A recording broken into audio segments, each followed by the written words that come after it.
ქართული ოცნება ბრიტანეთის საზოგადოებრივი მაუწყებლის წინააღმდეგ საერთაშორისო სასამართლოებში დავას იწყებს. BBC-ს მიერ მომზადებული მასალა, სადაც საქართველოში 1 წლის წინ აქციების მსვლელობისას სავარაუდოდ ქიმიური იარაღის გამოყენების შესახებ წერია მმართველი პარტიის შეფასებით მიზანმიმართული და ბინძური პროპაგანდაა. ცხადია Deep State-ის პროპაგანდისტულ იარაღად ქცეულ ეგრეთ წოდებულ მედიას მძიმე ბრალდების დასამტკიცებლად არანაირი ფაქტი არ აქვს წარმოდგენილი. უფრო მეტიც, ყველა ვარაუდი აგებული აქვს კონკრეტული პირების მოსაზრებებზე, მათ შორისაა ექიმი ჩახუნაშვილი, რომელიც კანონსაწინააღმდეგო აქციების ერთ-ერთი აქტიური მონაწილეა. ხოლო მისი ოჯახის წევრი მამა გიორგი ჩახუნაშვილი პირადად მონაწილეობდა 4 ოქტომბრის ხელისუფლების დამხობის პროცესში და ფიზიკურად შეიჭრა საქართველოს პრეზიდენტის სასახლის ეზოში. გარდა ამისა, სტატიაში ძირითადად საუბრობენ დაინტერესებული პირები: გიგაური, ბრალდებული ხასაია, ბრალდებული შაიშმელაშვილი, მჟავდებული ბაჩიაშვილი და სხვა მსგავსი პირები. ქართული ოცნების კომუნიკაციების სამსახურს სტატიის გამოქვეყნებამდე აქტიური კომუნიკაცია ჰქონდა გამომძიებელ ჟურნალისტთან. აბსოლუტურად ყველა შეკითხვაზე, რომელიც BBC-მ მოგვაწოდა, მომამზადეთ სრულყოფილი პასუხები და პუნქტობრივად დეტალურად დავაკმაყოფილეთ ბრიტანული მედიის ინტერესი. გამომდინარე იქიდან, რომ ბოლო პერიოდში აღნიშნული მედია არაერთ სკანდალში გაეხვა, არაერთხელ დაუდასტურდა სიცრუის გავრცელება და ამის გამო მაუწყებელზე ტოპ მენეჯმენტიც კი შეიცვალა. ჩვენი პასუხის დასაწყისში დავაყენეთ მხოლოდ 2 პირობა. სრულად გაეშუქებინა ჩვენი პოზიცია. შევთავაზეთ ჩვენ მიერ გაგზავნილი თითოეული სიტყვის მტკიცებულების მიწოდება. პარალელურად კი მოვითხოვეთ, რომ მაღალი ჟურნალისტური სტანდარტის დაცვით ყველა მსჯელობა, რაც სტატიაში იქნებოდა წარმოდგენილი, დაფუძნებული ყოფილიყო მხოლოდ მტკიცებულებებზე. სანაცვლოდ მივიღეთ სიცრუის კორიანტელი მძიმე ბრალდებები ხელისუფლების მიმართ, რომელიც, როგორც აღვნიშნეთ, დაინტერესებული პირების მონათხრობზეა აგებული და ცხადია არანაირი კავშირი რეალობასთან არ აქვს. ქართული ოცნება იმ კითხვებსაც ასაჯაროებს, რომელიც BBC-ს სიუჟეტის მომზადებისას ჰქონდა, თუმცა მმართველი პარტიის პასუხები მომზადებულ მასალებში არ ასახა. დარბევის დროს პოლიციამ წყლის ჭავლის მანქანებში ქიმიური ნივთიერებები აურია. თუმცა არ დაუკონკრეტებია, რომელი ქიმიკატები გამოიყენეს. მიიჩნევა, რომ ესენია გამხსნელი ტრიქლოროეთილენი და მოძველებული საშიში სამოქალაქო არეულობის საწინააღმდეგო საშუალება კამიტი. იმის გამო, რომ კამიტი 10 წლეულებია აღარ გამოიყენება და არსებობს უფრო უსაფრთხო თანამედროვე ალტერნატივები, მისი გამოყენება შეიძლება ჩაითვალოს ქიმიურ იარაღად. აპელირება შინაგან საქმეთა სამინისტროს მხრიდან ძალადობრივი აქციების დაშლის დროს გაურკვეველი ქიმიკატების გამოყენებაზე ღრმა და არასერიოზულია კონკრეტული მტკიცებულებების წარმოდგენის გარეშე. არ გეკადრებათ მსგავსი აბსურდული მინიშნებები.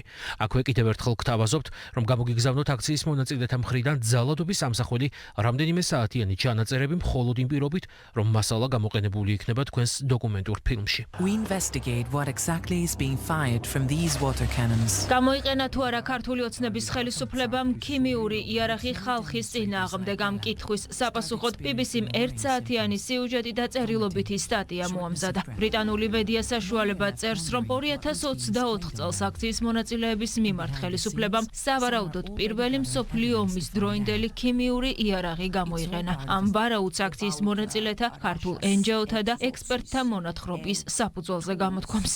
იდგა რაღაცა მძაფრისული, რომელიც სუნთქვას აძლიერებდა. წყალში იყო გარეული რაღაც ნივთიერება, რომელიც დასვლებასთან ერთად წვავდა. BBC-ს მიერ შეგროვილი მტკიცებულებები მიანიშნებს, რომ საქართველოს ხელისუფლებამ გასულ წელს ანტისამთავრობო პროტესტის მონაწილეთა ჩასახშობად პირველი მსოფლიო ომის დროინდელი ქიმიური იარაღი გამოიყენა. ამ სტატიის სანდოობა ქართულ ოპოზიციას ეჭქვეშ არ დაუყენებია. ნაციონალური მოძრაობა ახლა დამოუკიდებელ საერთაშორისო გამოძიებასაც ითხოვს.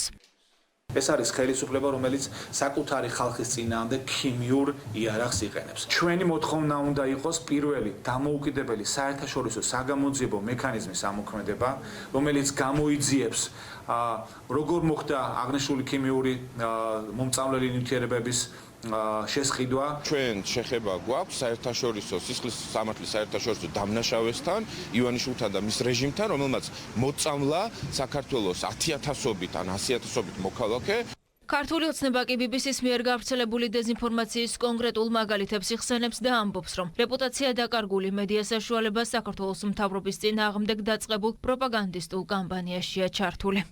პირდაპირ ხედავთ ჩვენ ერთი სხვი გარე დავალების მიცემები და მეორე სხვი ქვეყნის შიგნით აგენტები, როგორ ერთიანად ორკესტრირებულად ამუშავდნენ ცრულ ნარატივის გასავრცელებლად. ეს არის ჰიბრიდული ომის ტაქტიკა, რომელიც რომლის იარაღად არის ამ შემთხვევაში გამოყენებული BBC-ის სიუჟეტი. აგენტუკები, ესე ვიტყვი, რომლებიც ჩადიოდნენ და რაღაც სრულ დასმენას ასე ვთქვათ, ახდენდნენ ჩვენი ქვეყნის საწინააღმდეგო და ამაზე დაყრდნობით BBC წარმოიდგინეთ, როგორი ყოფილი ძალიან კარგი და მნიშვნელოვანი რეპუტაციის მქონე მედია საშუალებისგან ვისმენთ ჩვენ ესე დეზინფორმაციას. ვიდრე საქმეს საერთაშორისო გამოძიება ჩაიბარებს თავის სათქმელს სახელმწიფო უსაფრთხოების სამსახური იტყვის. სუსმა გამოძიება უკვე დაიწყო. უწყების მიზანია დეტალურად დადგინდეს, რამდენად რელევანტური შეიძლება იყოს BBC-ის რესპონდენტების ინფორმაცია. დღეს მდგომარეობით შემდგარ ფაქტად შეგვიძლია მივიჩნიოთ მხოლოდ ის, რომ მერთი მხრივ გავრცელებული მასალა შეიცავს დანაშაულის ნიშნებს, რომელიც დადასტურების შემთხვევაში მიმართულია მოქალაქეთა სიცოცხლისა და ჯანმრთელობისაკენ, არსებითად არღვევს მათი და საზოგადოების კანონიერ ინტერესებს და მეორე მხრივ პირიქით შეიცავს იმ დანაშაულის ნიშნებს, რომელიც უხეშად აზიანებს საქართველოს ეროვნულ ინტერესებს, მის საერთაშორისო იმიჯს, რეპუტაციას და მიმართულია სახელმწიფო ინტერესების ხელყოფისაკენ.